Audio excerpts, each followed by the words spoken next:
ಸಾವು ಪ್ರಕರಣಗಳ ಬಗ್ಗೆ ಈಗ ಅದರ ಬಗ್ಗೆ ಸಾಕಷ್ಟು ಮಾತನಾಡಿದ್ದೇವೆ. ಈಗ ಅಧಿವೇಶನದಲ್ಲಿ ಕೂಡ ಮಾತನಾಡ್ತೀವಿ. ಅದಕ್ಕೆ ಅದರ ಗಂಭೀರವಾದ ಚರ್ಚೆ ಆದರೆ ಒಳ್ಳೆಯದು. ಅದರಿಂದ ಖಂಡಿತವಾಗಿ ಅದರ ಬಗ್ಗೆ ಚರ್ಚೆ ಆಗಲೇಬೇಕು ಮತ್ತು ಅದಕ್ಕೆ ಉತ್ತರ ಕೊಡೋದಕ್ಕೆ ನಾವೆಲ್ಲ ತಯಾರಾಗಿದ್ದೀವಿ. ಕೌಂಟರ್ ಪ್ಲ್ಯಾನ್ ಏನಿಲ್ಲ, ನಿಜಾಂಶ ಸತ್ಯಾಂಶಗಳನ್ನು ಹೊರಗಿಡ್ತೀವಿ ಅಷ್ಟೇ ಹೊರತು ಇದೇನು ಕೌಂಟರ್ ಪ್ಲ್ಯಾನು ಅಥವಾ ಅವ್ರಿಗೆ ನಾವು ಇದರಲ್ಲಿ ಏನೋ ಅವ್ರಿಗೂ ಒಂದು ತಕ್ಕ ಉತ್ತರ ಕೊಡಬೇಕು ಅಂತ ಏನಲ್ಲ. ನಿಜಾಂಶಗಳೇನಿದೆ ಮತ್ತು ಸತ್ಯಾಂಶಗಳೇನಿದೆ ಅದನ್ನು ಹೊರಗಿಟ್ಟು ಮುಂದಿನ ಕ್ರಮಗಳ ಬಗ್ಗೆ ಇವತ್ತಿನ ಮತ್ತು ಆಗಿರುವಂಥ ವಿಷಯಗಳ ಬಗ್ಗೆ ಎಲ್ಲ ಪ್ರಸ್ತಾಪ ಮಾಡ್ತೀವಿ. ನೋಡಿ ಅವೆಲ್ಲ ಸುಮ್ಮನೆ ನೋಡಿಲ್ಲ, ಅದೆಲ್ಲ ಸುಮ್ಮನೆ ಅವರು ಪ್ರಚಾರಕ್ಕೆ ಹೇಳ್ತಾ ಇರುವಂಥದ್ದು.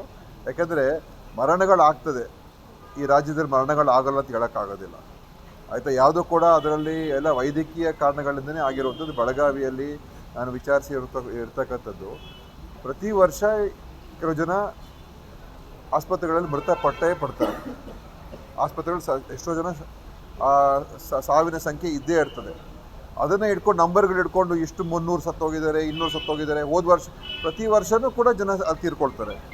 ಸೊ ಇದಕ್ಕೂ ದಯವಿಟ್ಟು ಸುಮ್ಮನೆ ಯಾವುದೋ ಒಂದು ರಾಜಕೀಯ ಉದ್ದೇಶ ಇಟ್ಕೊಂಡು ಮಾತನಾಡಬಾರ್ದು. ಏನಾದರೂ ಅಲ್ಲಿ ನಿಜವಾಗ್ಲೂ ಲೋಪದೋಷಗಳಾಗಿದೆ ಅದರ ಬಗ್ಗೆ ಮಾತಾಡೋಣ. ಮತ್ತು ನಮ್ಮ ವ್ಯವಸ್ಥೆಗಳಲ್ಲಿ ಇನ್ನೂ ಸರಿಪಡಿಸುವಂಥದ್ದು ಬೇಕಾದಷ್ಟಿದೆ, ಅದರ ಬಗ್ಗೆ ನಾನು ಹೇಳೋಕ್ಕೆ ಹೋಗೋದಿಲ್ಲ. ಕರ್ನಾಟಕ ಇಡೀ ದೇಶಕ್ಕೆ ಸಂಬಂಧಪಟ್ಟಿರ್ತಕ್ಕಂಥ ರೀತಿಯಲ್ಲಿ ನೋಡಿದ್ರೆ ನಾವು ಉತ್ತಮ ದರ್ಜೆಯಲ್ಲಿದ್ದೇವೆ.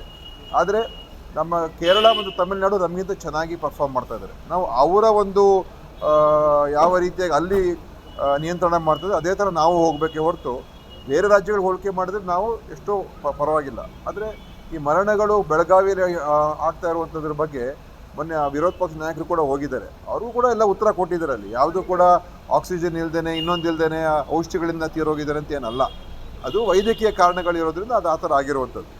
ಸರ್ಕಾರ ಮೆಡಿಕಲ್ ಮಾಫಿಯಾದಲ್ಲಿ ಸಿಲುಕಿಕೊಂಡಿದೆ ಅಂತ ಆರೋಪ ಮಾಡ್ತಾರೆ. ಆರೋಪಗಳು ಬೇಕಾದಷ್ಟು ಮಾಡ್ತಾರೆ, ಯಾವ ಮಾಫಿಯಾನೂ ಇಲ್ಲ, ಯಾವುದೂ ಇಲ್ಲ. ನಾವು ಈಗ ಅದನ್ನೆಲ್ಲ ನಿಯಂತ್ರಣ ಮಾಡೋದ್ರಲ್ಲಿ ಅನೇಕ ಕ್ರಮಗಳು ತೊಗೊಂಡಿದ್ದೀವಿ. ಅದೆಲ್ಲ ನಾನು ಹೇಳ್ತೀನಿ, ಸದನದಲ್ಲಿ ಹೇಳ್ತೀನಿ. ಯಾವ ಮಾಫಿಯಾಗೂ ನಾವು ಸಿಕ್ಕಾಕೊಂಡಿಲ್ಲ. ಮತ್ತು ಈ ಮೆಡಿಕಲಲ್ಲಿ ಮಾಫಿಯಾಗೆ ಅವಕಾಶನೇ ಕೊಡಬಾರ್ದು. ಇದು ಜನರ ಆರೋಗ್ಯ ಸಂಬಂಧಪಟ್ಟಿರೋಂಥ ವಿಚಾರ, ದುಡ್ಡು ಮಾಡೋದಕ್ಕಲ್ಲ. ಕೋವಿಡ್ ಹಗರಣದಲ್ಲಿ ಏನೇನಾಗಿದೆ ಅದ್ರ ಬಗ್ಗೆ ಅವರು ಉತ್ತರ ಕೊಡಲಿ. ಈ ಎಲ್ಲ ಚರ್ಚೆಗಳು ನೋಡಿ ಗರ್ಭಿಣಿಯರು ಸರ್ಕಾರಿ ಆಸ್ಪತ್ರೆಗೆ ನೋಡಿ, ಖಂಡಿತವಾಗಿಯೂ ಅದು ನೋಡಿ, ಆ ಬಳ್ಳಾರಿ ಆಸ್ಪತ್ರೆಯಲ್ಲಿ ಅಲ್ಲಿವರೆಗೂ ಮೊನ್ನೆ ಆದಂಥ ಘಟನೆವರೆಗೂ ಒಬ್ಬರು ಕೂಡ ತೀರ್ಕೊಂಡಿರಲಿಲ್ಲ. ಅಲ್ಲೇನಾಗಿದೆ ಒಂದೇ ಸಲ 5 ತೀರೋಗಿರುವಂಥದ್ದು ಖಂಡಿತವಾಗಿಯೂ ಭಾಳ ಅದು ನಮಗೆಲ್ಲರೂ ಕೂಡ ಚಿಂತನೆ ಮತ್ತು ಅದರ ಬಗ್ಗೆ ಕ್ರಮ ತಗೊಳ್ತಕ್ಕಂಥದ್ದು ಇದೆ. ಆದರೆ ಈಗ ಮತ್ತೊಮ್ಮೆ ಅಲ್ಲೆಲ್ಲ ಕೂಡ ಗರ್ಭಿಣಿಯರು ಬರ್ತಾ ಇದ್ದಾರೆ ಬಳ್ಳಾರಿಯಲ್ಲಿ. ನಂತರ ಕೂಡ ಯಾವುದೂ ಘಟನೆ ಆಗಿಲ್ಲ. ಆದ್ದರಿಂದ ಇವತ್ತು ಸರ್ಕಾರಿ ಆಸ್ಪತ್ರೆಗಳಲ್ಲಿ ಜನ ಬರ್ತಾ ಇದ್ದಾರೆ ಮತ್ತು ನಮ್ಮ ಗುಣಮಟ್ಟವನ್ನು ಖಂಡಿತವಾಗಿ ಇನ್ನೂ ಹೆಚ್ಚಿನ ರೀತಿಯಾಗಿ ನಾವು ಅದಕ್ಕೆ ಗಮನ ಕೊಡ್ತಕ್ಕಂಥದ್ದು ಕೂಡ ಮಾಡ್ತೀವಿ. ಸರ್, ಉತ್ತರ ಕರ್ನಾಟಕ ಭಾಗದ ಜಿಲ್ಲೆಗಳಲ್ಲಿ ಸರ್ಕಾರಿ ಜಿಲ್ಲಾಸ್ಪತ್ರೆಗಳು, ಸಮುದಾಯ ಆರೋಗ್ಯ ಕೇಂದ್ರ ಮತ್ತು ತಾಲೂಕು ಆಸ್ಪತ್ರೆಗಳಲ್ಲಿ ವೈದ್ಯರ ಮತ್ತು ಸಿಬ್ಬಂದಿ ಕೊರತೆ ಭಾಳ ಇಲ್ಲ. ಕೊರತೆ ಬರೀ ಉತ್ತರ ಕರ್ನಾಟಕ ಅಲ್ಲ, ಎಲ್ಲ ಕಡೆ ಇದೆ. ವೈದ್ಯರ ಕೊರತೆ ಅಷ್ಟು ಪ್ರಮಾಣದಲ್ಲಿ ಇಲ್ಲದೇ ಇದ್ದರೂ ಕೆಲವು ಈಗ ನಾವು ಪಾರದರ್ಶಕತೆ ತರೋದಕ್ಕೆ ಟ್ರಾನ್ಸ್ಫರ್ ಕೌನ್ಸಿಲಿಂಗ್ ಮಾಡ್ತಾಯಿದ್ದೀವಿ. ಯಾಕಂದರೆ ಯಾವುದೇ ರಾಜಕೀಯ ಹಸ್ತಕ್ಷೇಪ ಇರಬಾರ್ದು.